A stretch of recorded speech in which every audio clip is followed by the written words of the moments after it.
நீங்க போடுற இந்த 1000, 2000, 5000 கணக்கையெல்லாம் மக்கள் வாங்கி அவங்க பணம் உள்ள வச்சுக்கிட்டு 5 ரூபா விசிலுக்கு ஓட்ட போட்டு கோடிக்கணக்கான வாக்குகளை கொடுக்க போறாங்க. இந்த தருணம் அந்த தருணம் தர்மத்தாரின் தவப்புதல்வர் மாங்கனி மாநகருக்கு உங்கள் இதயக்கனி வருகிறார். கோட்டை மாரியம்மன் ஆட்சியோடு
Thank you.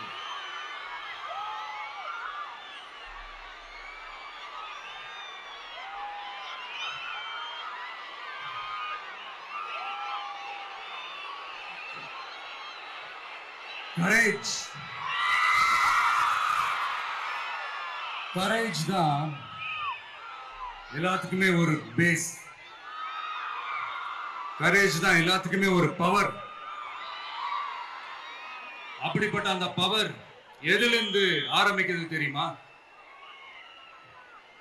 நம்மள அண்டர் எஸ்டிமேட் பண்ற நேரத்துல, நம்மள ஒரு ஏளனமா பாக்குற நேரத்துல நம்ம யாருன்னு ப்ரூவ் பண்ணி காட்டணும்னு ஒண்ணு தோணும். நம்ம யாருன்னு காட்டணும்னு ஒரு உத்வேகம் ஒண்ணு வரும். அப்படி ப்ரூவ் பண்ற அந்த பாயிண்ட் எதுல இருந்து ஸ்டார்ட் ஆகுது தெரியுமா? எந்த விஷயத்துல நம்மள கிண்டலும் கேலியுமா பேசுறாங்களோ அதே விஷயத்தை வச்சு நம்ம அது ஒரு பாசிட்டிவா மாத்துறதுன்னு ஒண்ணு இருக்குல்ல, அதே விஷயத்தை வச்சு நம்ம அது ஒரு ஃபயரா மாத்துறதுன்னு ஒன்று இருக்குல்ல, அங்கிருந்துதான் அந்த பவரே ஸ்டார்ட் ஆகும். அப்படிப்பட்ட அந்த உண்மையான அந்த பவரை சொல்ற அந்த பாயிண்ட்ல இருந்து ஆரம்பிக்கலாமா? ஏ விஜய், வீட்டை விட்டு வெளியே வா. ஏ விஜய், பணியூர் விட்டு வெளியே வா அப்படின்னு சொல்றவங்களுக்கு என் வீடு எதுன்னு தெரியுமா? முதல்ல என் வீடு எங்க இருக்குனாவது தெரியுமா? என சீண்டி பார்க்கறதா நினைச்சு கிண்டலும் கேலியுமா பேசுறவங்களுக்கு நான் சொல்றேன், இந்த தமிழ்நாடு தமிழ்நாடுன்னு சொல்றாங்களே அது மத்தவங்களுக்கு வேணா ஸ்டேட்டா இருக்கலாம், ஆனா என்ன பொறுத்த வரைக்கும் என் தாய் நாடான தமிழ்நாடு தான் என் வீடு.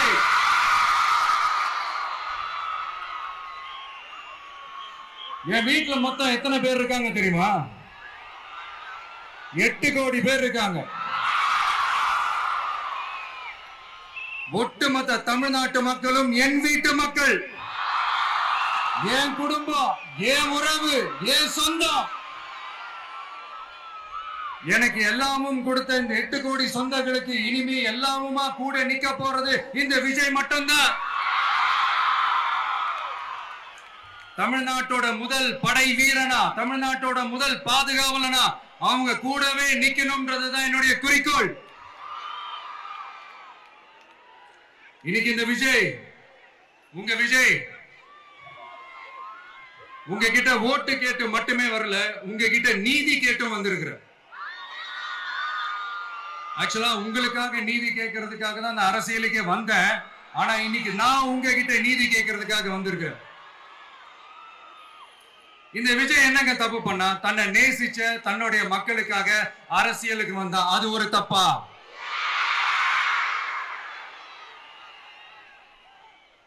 எல்லாத்தையும் ஒதுக்கி தள்ளிட்டு மக்களுக்காக மட்டுமே வந்த, அது ஒரு தப்பா?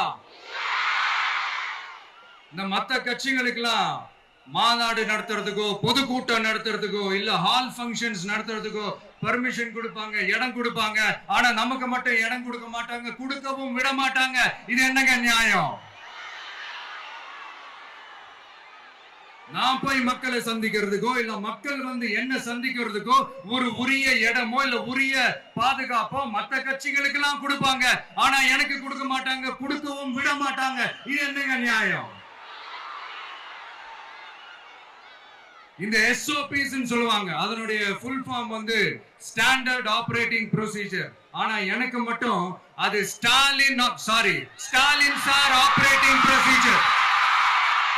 இது என்னங்க நியாயம்? இந்த விஜய் உண்மையானவன்றது உங்க எல்லாருக்குமே தெரியும். நமக்கு எதிராக சதி செய்யறது யாரு, நமக்கு எதிராக சூழ்ச்சி செய்யறது யாரு, நமக்கு எதிராக பழி போடுறது யாரு, யாரெல்லாம் ஒன்னா சேர்ந்து இதெல்லாம் செய்யறாங்கன்றது உங்க எல்லாருக்குமே நல்லா தெரியும். அதனால என்னோட சொந்தங்களாகிய உங்ககிட்ட வந்து நான் நீதி கேட்காம வேற யாருக்கிட்ட தான் போய் கேட்பேன்?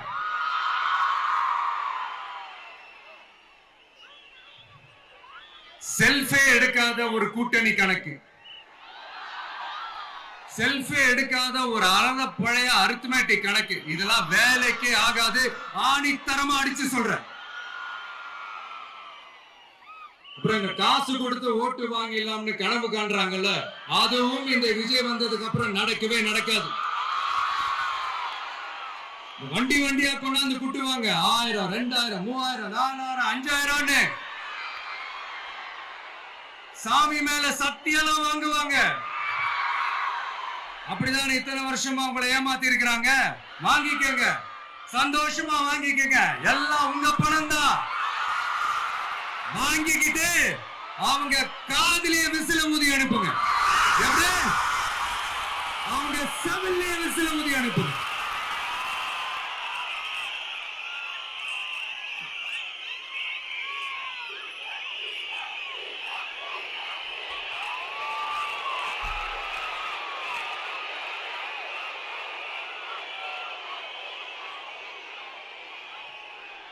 அடுத்து நம்மளுடைய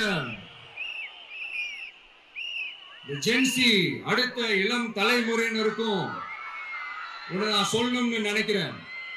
இந்த பணத்தை கொடுத்து ஏமாத்தி ஓட்டு வாங்குற அந்த கலாச்சாரம் ஒழியணும்.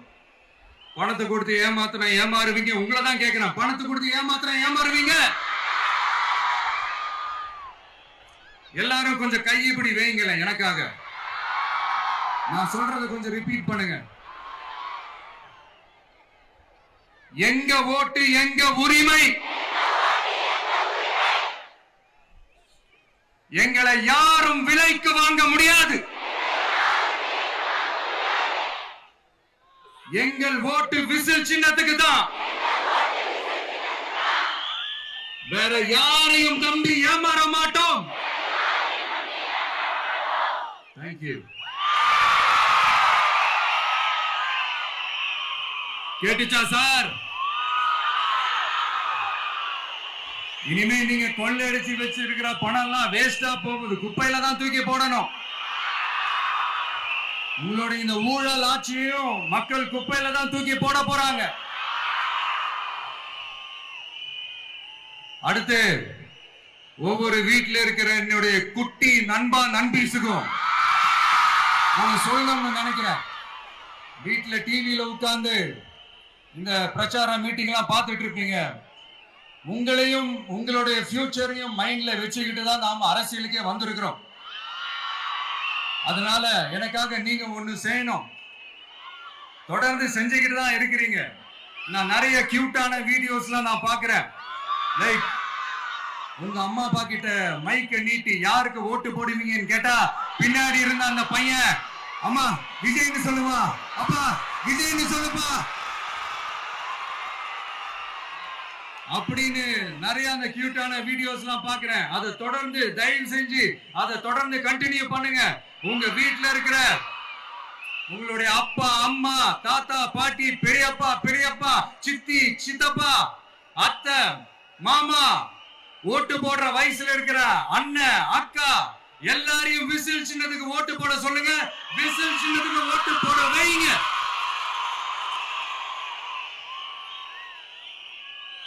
இந்த தேர்தல் நெருங்குற இந்த நேரத்துல பொலிட்டிக்கலா ஸ்பீக்கிங் டு த பாயிண்ட் ஒரே ஒரு விஷயம் நான் சொல்லணும். நாங்க அரசியலுக்கு வந்தது எந்த கட்சியும் ஒழிக்கிறதுக்கோ அழிக்கிறதுக்காகலாம் நாம அரசியலுக்கு வரல. யார் மேலேயும் தனிப்பட்ட ஒரு வன்மமோ இல்ல தனிப்பட்ட கோபமோ அப்படிலாம் யார் மேலேயும் கிடையாது. இந்த மத்தவங்க மாதிரி இந்த வெறுப்பு அரசியல் பண்றதுக்காகலாம் நாம அரசியலுக்கு வரல. அரசியல் ரீதியா நம்மளுடைய எதிரிகள் யாருன்னு டிக்ளேர் பண்ணிட்டு தேர்தலில் நின்று ஜெயிச்சு மக்களுக்காக எங்களுடைய நன்றி கடனை செலுத்துறதுக்காக தான் நாம அரசியலுக்கே வந்திருக்கோம். Just want to make this clear. அவங்கள கேள்வி கேட்கறதுக்கு முன்னாடி அவங்களோட இயலாமையை மறைக்கிறதுக்காக இந்த ஏ டீம் பி டீம் இதெல்லாம் கூட சேர்த்துக்கிட்டு ஒரே விஷயத்த சொல்லி அழுவுறாங்கல்ல. என்னன்னு சொல்லி அழுவுறாங்க? அனுபவம் இல்லாதவங்களால எப்படி ஆட்சி அதிகாரத்தை செய்ய முடியும் அப்படின்னு ஒரே விஷயத்த சொல்லி அழுவுறாங்கல்ல. அந்த அழுகைக்கு நாம ஒரு பதிலடி கொடுக்கணும்ல. மக்களே, நான் உங்களையே கேட்கிறேன், தெரியாம தான் கேட்கிறேன். இந்த அனுபவம் அனுபவம் அனுபவம்னு சொல்றாங்களே, அதிகாரத்தை வச்சு மக்கள் பணத்தை கொள்ளையடிச்சதை தாண்டி வேற ஏதாவது கொம்பு முளைச்ச பெரிய அனுபவம் இவங்களுக்கு இருக்குதா?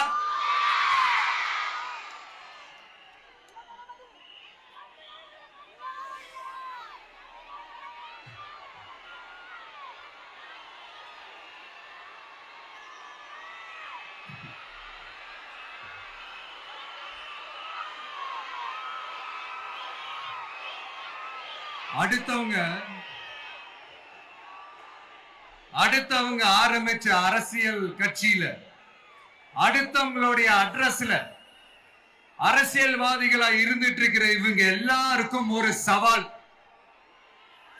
என்ன மாதிரி தனியா என்ன மாதிரி சொந்தமா ஒரு கட்சி ஆரம்பிச்சு 1% அட்லீஸ்ட் 1% வாக்கு வாங்கி காட்டுற அந்த தில் இருக்குதா, திராணி இருக்குதா?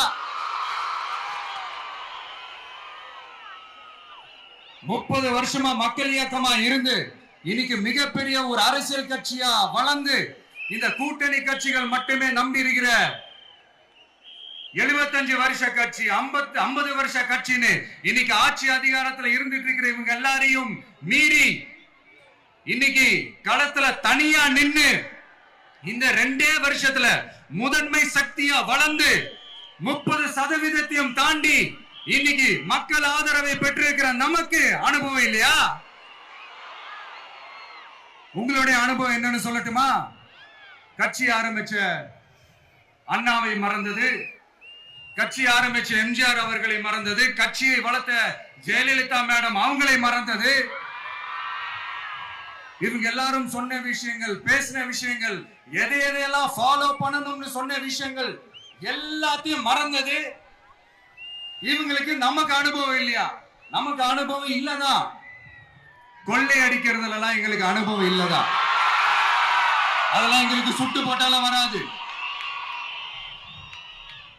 இந்த கொள்கையை பேருக்கு மட்டும் வச்சுக்கிட்டு நேரடியா சரண்டர் ஆகிறது, மறைமுகமா சரண்டர் ஆகிறது, இந்த மாதிரி அனுபவம் எல்லாம் நமக்கு இல்லதா? அதுவும் நமக்கு சுட்டு போட்டாலும் வராது. மக்களை நேசிக்கிற நல்ல குணம் இருந்தா போதும்யா. நல்ல சூப்பரான ஒரு நல்லாட்சி கொடுக்கலாம். நல்லாட்சி கொடுக்கிறதுக்கு மெத்த படிச்ச மேதாவிகளா இருக்கணும்லாம் ஒண்ணும் அவசியம் இல்ல. காமராஜர் அவர்கள் மாதிரியோ எம்ஜிஆர் அவர்கள் மாதிரியோ மக்கள் சக்தியின் துணையால, மக்கள் மேல அக்கறையா இருக்கக்கூடிய நல்ல அதிகாரிகளின் துணையால சூப்பரான ஒரு நல்லாட்சி என்னால கொடுக்க முடியும், செஞ்சு காட்டுறேன்.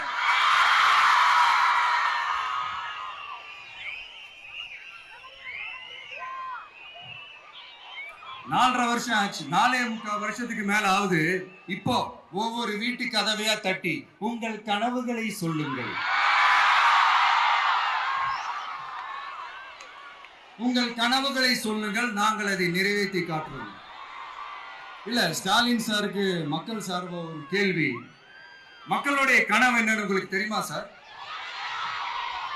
அது சரி, அவங்க என்ன நினைக்கிறாங்கன்னு உங்களுக்கு தெரியாது. அதுக்கப்புறம் எப்படி அவங்க கனவுகளை பத்தி உங்களுக்கு தெரியும். மக்களோட கனவு என்னன்னு நான் சொல்லட்டுமா சார்? 2019, 2021, 2024 இந்த 3 தேர்தலையும் மக்கள் உங்களுக்கு வாக்களிச்சதுக்கு காரணம் நீங்க மக்களுக்கு ஏதாவது நல்லது செய்வீங்கன்னு நம்பிதான். ஆனா நீங்க மக்களுக்கு கொடுத்த பரிசு மக்களுக்கு பாதுகாப்பே இல்லாத மக்கள் விரோத ஆட்சி. அந்த மக்கள் விரோத ஆட்சியை அகற்றிட்டு அந்த இடத்தில் தமிழக வெற்றி கழகத்தை ஆட்சி பீடத்தில் அமைக்கணும் அப்படின்றதுதான் மக்களுடைய ஒரே கனவு. இந்த மக்கள் விரோத திமுக அரசை நிலைக்க கூடாது அப்படின்றதுதான் மக்களுடைய ஒரே கனவு. 100% தூய சக்தி டிவிக்கு ஆட்சி அமைக்கும். அதுல உங்களுடைய கனவுகள், உங்களுடைய ட்ரீம்ஸ் எல்லாமே ஃபுல்ஃபில் ஆகும், நிஜமாகும்.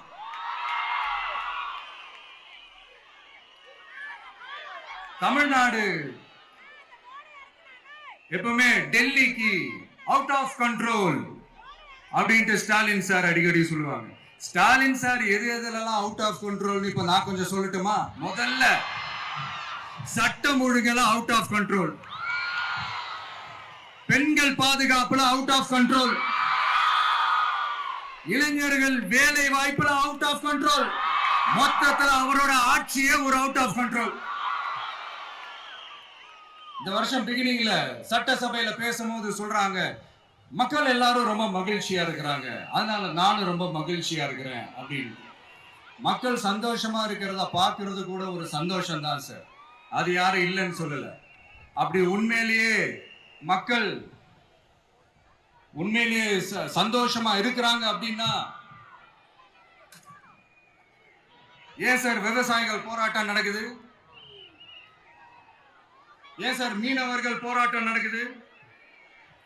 ஏன் தொழிலாளர்கள் போராட்டம் நடக்குது? தூய்மை பணியாளர்கள் போராட்டம் ஏன் நடக்குது? அங்கன்வாடி ஊழியர்கள் போராட்டம், செவிலியர்கள் போராட்டம், மருத்துவர்கள் போராட்டம், மாற்றுத்திறனாளிகள் போராட்டம், அரசு ஊழியர்கள் போராட்டம், ஆசிரியர்கள் போராட்டம், இடைநிலை ஆசிரியர்கள் போராட்டம், பகுதி நேர ஆசிரியர்கள் போராட்டம். இதெல்லாம் உங்க ஆட்சியில மக்கள் மகிழ்ச்சியா இருக்காங்கன்றதுக்காக நடக்கிற போராட்டமா சார்? எனக்கு தெரிஞ்சு மக்கள் சந்தோஷமா இருக்கிறாங்கன்னா பொங்கல் வச்சு கொண்டாடுவாங்கன்னு கேள்விப்பட்டிருக்கேன். உங்க ஆட்சியில தான் போராட்டம் நடத்தி அவங்களுடைய மகிழ்ச்சியை வெளிப்படுத்துறாங்கன்னு நினைக்கிறேன்.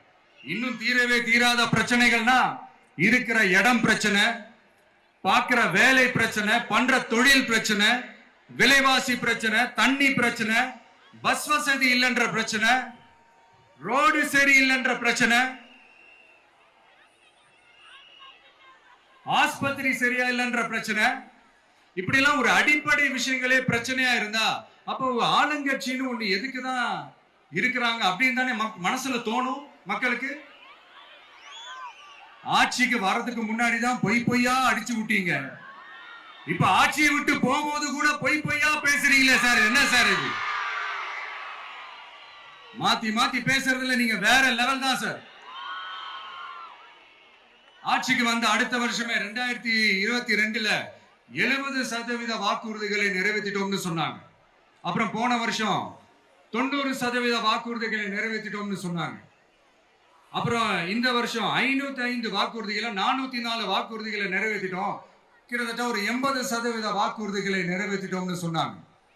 முதல்ல 70, அப்புறம் 90, அப்புறம் 80. இன்னும் தேர்தல் நெருங்க நெருங்க அது 60, 50, 40, 30, 20ல போய் நிற்கும்னு நினைக்கிறேன். அதையும் அவரே அறிவிப்பாரா என்னமோ எனக்கு தெரியல. முதல்வர் ஸ்டைல்லயே சொல்லணும்னா, பொய்யிலேயே பிறந்து பொய்யிலேயே வளர்ந்த புலவர் பெருமானே, கொஞ்சம் அத திருத்தி சொல்றேன், புலுகர் பெருமானே, அது இன்னும் பொருத்தமா இருக்கும். அவருடைய அண்ட புழுகு, ஆகாச புழுகு என்ன தெரியுமா? பெண்களுக்கு பாதுகாப்பு தமிழ்நாட்டில் எங்க போனாலும் கொட்டி கிடக்குதா. அப்படி அது உண்மைனா அண்ணா யூனிவர்சிட்டி அந்த பொண்ணுக்கு ஏன் சார் அப்படி ஒரு கொடுமை நடந்துச்சு?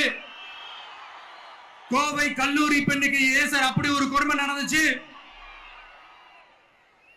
பெண் குழந்தைகள் பாதிக்கப்படுறதா கிட்டத்தட்ட 1000க்கும் மேலான போக்சோ கேசுகள் ஏன் சார் பதிவானுச்சு? போதைப் பொருள் கலாச்சாரம் கண்ட்ரோலே இல்லாம அது பாட்டுக்கு தாறுமாற எங்கேயோ போய்கிட்டு இருக்கு. வயலன்ஸ் எல்லாம் தலைவிரிச்சு ஆடுது. அதுக்கு ஒரு ரீசெண்ட் எக்ஸாம்பிள் அந்த ரயில்வே ஸ்டேஷன்ல அந்த சிறுவர்கள் எல்லாரும் சேர்ந்து செஞ்ச அந்த சம்பவம். சட்டம் ஒழுங்கு சரியா இருந்தா ஏன் சார் இப்படி எல்லாம் நடக்குது? சட்டம் ஒழுங்கு சரியா இருக்கணும்னா முதல்ல தமிழ்நாட்டுக்கு ஒரு டிஜிபி வேணும் சார். எங்க சார் போனார் அவரு? எங்க அவரு? சும்மா இந்த ஆக்டிங் ஆபீசரை வச்சுக்கிட்டு அரசாங்கத்தை நடத்துனீங்கன்னா இப்படிதான் சட்டம் ஒழுங்கு சந்தி சிரிக்கும். முதல்ல தமிழ்நாட்டுக்கு ஒரு டிஜிபிய போடுங்க சார். அதுக்கப்புறமாச்சும் சட்டம் ஒழுங்கு சரியாகுதான்னு பார்ப்போம். சரிப்பா, கேள்வியா கேட்கிறிய, நீ வந்தா என்ன செய்வ அதானே கேட்கிறீங்க. கரெக்ட், கேட்கணும். மக்களோட அடிப்படை தேவைகளை தீர்க்கிறது தான் நம்மளுடைய ஃபர்ஸ்ட் வேலையே. அதை தீர்க்கிறதுக்கான அந்த தேடி போறது, அதோட சொல்யூஷனை தேடி போறது தான் நம்மளுடைய ஃபர்ஸ்ட் அஜெண்டாவே. கொஞ்சம் வெயிட் பண்ணுங்க, தேர்தல் அறிக்கை ரெடி ஆயிட்டு இருக்கு. தெளிவான ஒரு தேர்தல் அறிக்கையாவது வரும்.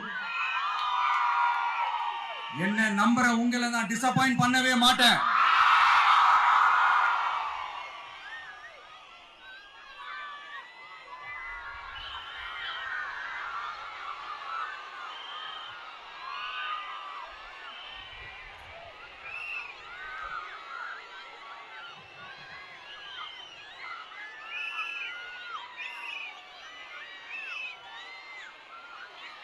இந்த சும்மா ஆட்சிக்கு வரணும்ன்றதுக்காக இந்த நடைமுறைக்கு சாத்தியமே இல்லாத இந்த மாதிரி விஷயங்கள் எல்லாம், வாக்குறுதிகளை நான் என்னைக்குமே கொடுக்கவே மாட்டேன். அதே மாதிரி ஆட்சிக்கு வந்ததுக்கு அப்புறம் கூட அவங்க அது தரல, இவங்க இது தரல அப்படின்லாம் பம்மிக்கிட்டு இல்லாம உங்களுக்காக எந்த எக்ஸ்ட்ரீமுக்கும் போய் நான் போராடவும் தயாரா இருக்கிறேன். அதனால நான் மறுபடியும் இதை நான் ரிப்பீட் பண்றேன். இவ்வளவு நாள் இதை நான் மட்டும் தான் சொல்லிக்கிட்டு இருந்தேன். இப்ப களமே சொல்லுது, ரெண்டு பேருக்கு நடுவுல தான் போட்டியே.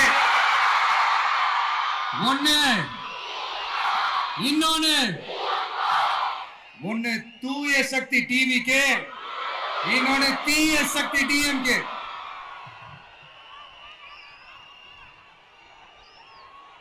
இப்ப நம்ம இந்த எலெக்ஷன் விஷயத்துக்கு வருவோம்.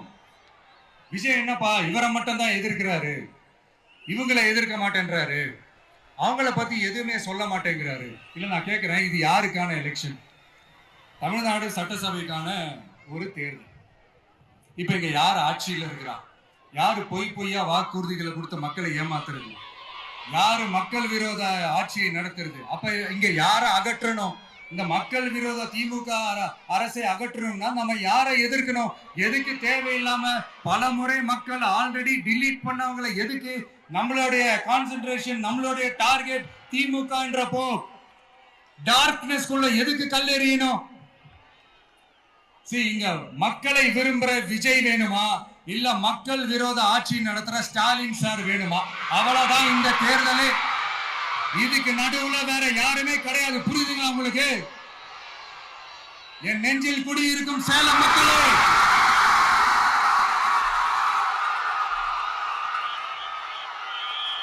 one last simple question. Vijay நம்புறீங்களா, ஸ்டாலின் சார நம்புறீங்களா? அவ்வளவுதான், முடிஞ்சு போச்சு. கதம். போர் முழக்கம் உங்களை ஒரு நிமிஷம் கூட தூங்க விடாது. இந்த போன லாஸ்ட் வீக் இந்த டிஎன்பிஎஸ்சி இந்த எக்ஸாம்ஸ், இந்த குரூப் 2 எக்ஸாம்ஸ் அதை அனௌன்ஸ் பண்ணிட்டு உடனே அதை கேன்சல் பண்ணிட்டாங்க. இது உலகத்துக்கு எல்லாருக்கும் தெரியும். கேன்சல் பண்ணிட்டு ரொம்ப சிம்பிளா டெக்னாலஜி ஏதோ சம் ஃபால்ட், டெக்னிக்கல் ஃபால்ட் அப்படின்னு சொல்லி அதை கடந்து போயிட்டாங்க. இத்தனை வருஷமா ராத்திரி பகலமா கஷ்டப்பட்டு படிச்சு எப்படியாவது நமக்கு அந்த வேலை கிடைக்காதான்னு அந்த எக்ஸாம்ஸை ஃபேஸ் பண்ண வந்த நம்மளுடைய தம்பி தங்கைகள் எவ்வளவு ஒரு மன உளைச்சலுக்கு ஆளாயிருப்பாங்க. அதை யாராவது யோசிச்சு பார்த்தீங்களா? ஒரு எக்ஸாம்ஸை ஒழுங்கா நடத்த தெரியல, இதுல உலக நாடுகளோட போட்டி போடுறாங்களாம். நம்மளுடைய தம்பி தங்கைகள், நம்ம அம்மா அப்பா கிட்ட சொல்லுங்க, யாரும் தைரியம், எல்லாரும் தைரியமா இருங்க. வரப்போறது உங்க ஆட்சி, நம்ம ஆட்சி.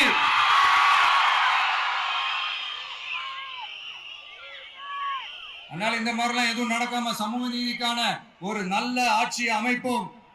இளைஞர்களின் வேலை வாய்ப்புகளை மனசுல வச்சுக்கிட்டு டிரான்ஸ்பரண்டா அதுக்கான ஒரு தீர்வை காணுவோம். நான் விக்கிரவாண்டி மாநாட்டில் பேசும்போது ஒரு பொலிட்டிக்கல் பாம் ஒன்னு சொன்னேன், ஞாபகம் இருக்கா? ஆட்சியிலையும் பங்கு அதிகாரத்திலையும் பங்குன்னு ஒண்ணு சொன்னேன். இப்போ அந்த பொலிட்டிக்கல் பாம் எல்லா கூட்டணியிலையும் வெடிச்சுக்கிட்டு இருக்கு, தாறுமாற வெடிச்சுக்கிட்டு இருக்கு. ஸ்டாலின் சார்லாம் பதறாரு,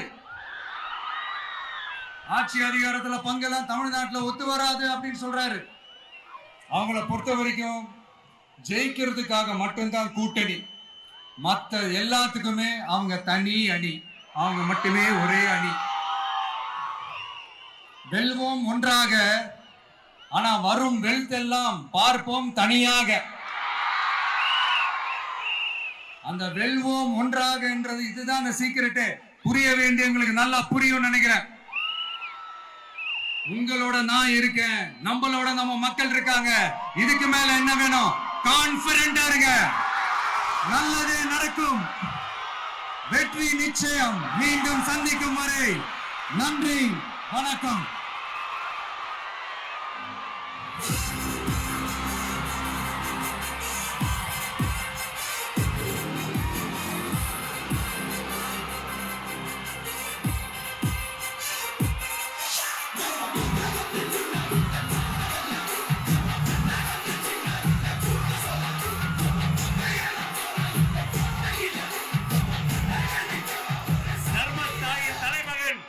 தமிழக வெற்றி கழகத்தின் தலைவர், வெற்றி தலைவர் அவர்களுக்கு சேலம் கழக மாவட்ட செயலாளர்கள் உங்கள் சார்பில் நிறைவு பரிசு வழங்க மேடைக்கு வருகிறார்கள். சேலத்து இளம் சிங்கம் தமிழன் பார்த்திபன்,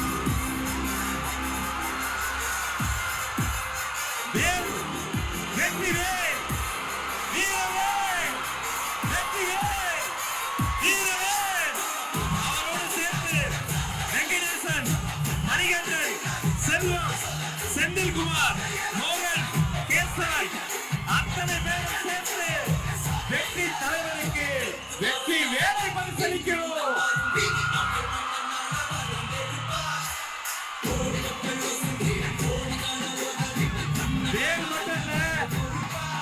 வெற்றி தலைவருக்கு இன்னொரு பரிசு வர போறாங்க.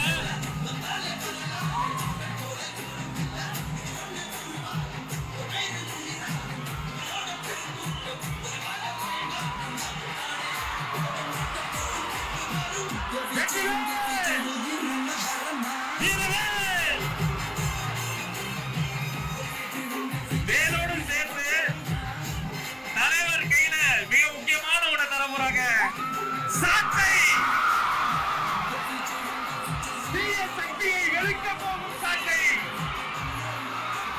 தூய சக்தியை பறிக்க போகும் சாட்டை, உங்கள் வீட்டு பிள்ளையின் வெற்றி சாட்டை. தேசிக்கு வேறு விஜய், நம்ம நாட்டுக்காக விஜய்.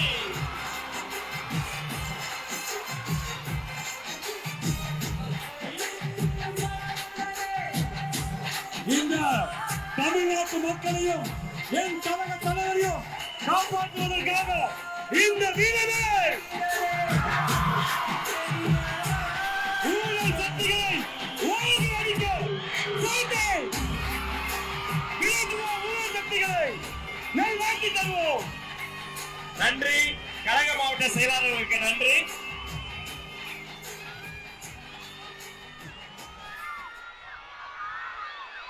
மாவட்ட செயலாளர்களுக்கு நன்றி. தமிழக வெற்றி கழகத்தின் கொள்கை பொதுச் செயலாளர் டாக்டர் KG அருண்ராஜ் IRS அவர்கள்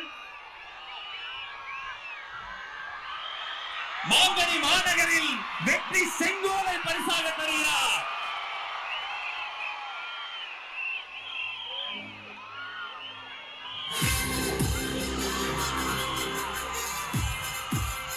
அந்த வெள்ளி செங்கோலோடு சேர்த்து மக்களின் சார்பில் மாங்கனி மாநகரில் மாவட்ட கழக செயலாளர் மக்கள் சார்பில் பொன்னிற செங்கோலையும் தருகிறார். இரட்டை செங்கோல், இரட்டை போர் யானை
கண்ணியமிக்க இஸ்லாமிய தோழர்களுக்காக அவர்கள் தொழுகை செய்வதற்கான அரங்கமும் ஏற்பாடு செய்யப்பட்டிருக்கிறது.